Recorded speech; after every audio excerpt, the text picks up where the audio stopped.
Hi అండి. ఈరోజు వీడియోలో నేను మీకు రోటీతో ఒక మంచి కాంబినేషన్ కర్రీ అని చూపించబోతున్నాను. పచ్చి బఠానీలతో ఒక మంచి అద్భుతమైన కర్రీని చేయబోతున్నానండి ఈ వీడియోలో. అయితే మనము ఈ వీడియోలోకి వెళ్ళిపోదామా?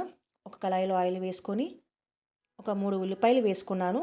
అలాగే 2 పచ్చిమిర్చి, అలాగే కాస్త కర్రీ లీఫ్ కూడా వేసుకొని ఫ్రై చేసుకోవాలి. కొంచెం మగ్గాలండి.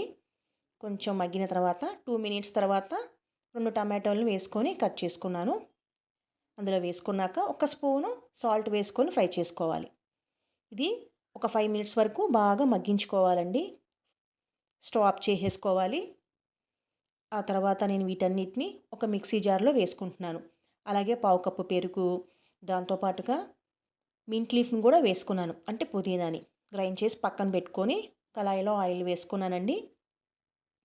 అందులో మసాలా దినుసుల్ని యాలకులు, 4 లవంగా, ఒక చిన్న చెక్క వేసుకుంటున్నానండి నేను. వేసుకొని ఆయిల్‌లో కలుపుకుంటున్నాను.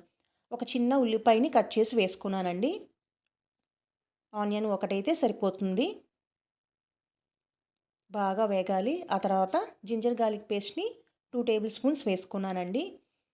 దాంతో పాటుగా అందులోకి నేను ఒక టేబుల్ స్పూను చన్నా మసాలా పౌడర్‌ని వేసుకున్నాను.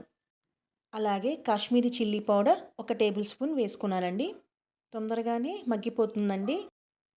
ఈ మొత్తం కాస్త మగ్గిన తర్వాత ఒక స్పూను గరం మసాలా వేసుకోవాలండి. ఒక్కసారి కలుపుకోవాలి. ఆ తర్వాత ఈ మసాలా అంతా మిక్సీ జార్‌లో పట్టి పెట్టుకున్నాం కదా! అదంతా వేసుకొని బాగా కలుపుకోవాలి. మిక్సీ జార్‌లో ఉన్న వాటర్‌ని కూడా నేను యాడ్ చేసేసుకుంటున్నాను. నైట్ నానపెట్టుకున్న పచ్చి బఠానీలను నేను ఉడికించి తీసుకున్నానండి ఒక కప్పు. అది వేసేసుకుంటున్నాను. ఒక గ్లాసు వాటర్ యాడ్ చేసుకున్నాను. ఆ తర్వాత కొంచెం కొరియాండర్ వేసుకొని ఒక 10 మినిట్స్ ఉడికించుకుంటున్నానండి. ఒక్క స్పూను షుగర్ యాడ్ చేసుకుంటే ఈ మసాలా ఇంగ్రీడియంట్స్ అంతాను చాలా బ్యాలెన్సింగ్‌గా ఉంటుంది. అంతేనండి. దగ్గరైపోయింది చూసారా? నేను ఒక బౌల్‌లో సర్వ్ చేసేసుకున్నాను. అంతేనండి. చాలా సింపుల్. మరికొన్ని వీడియోస్ కోసం నా ఛానల్‌ని తప్పకుండా సబ్స్క్రైబ్ చేయండి.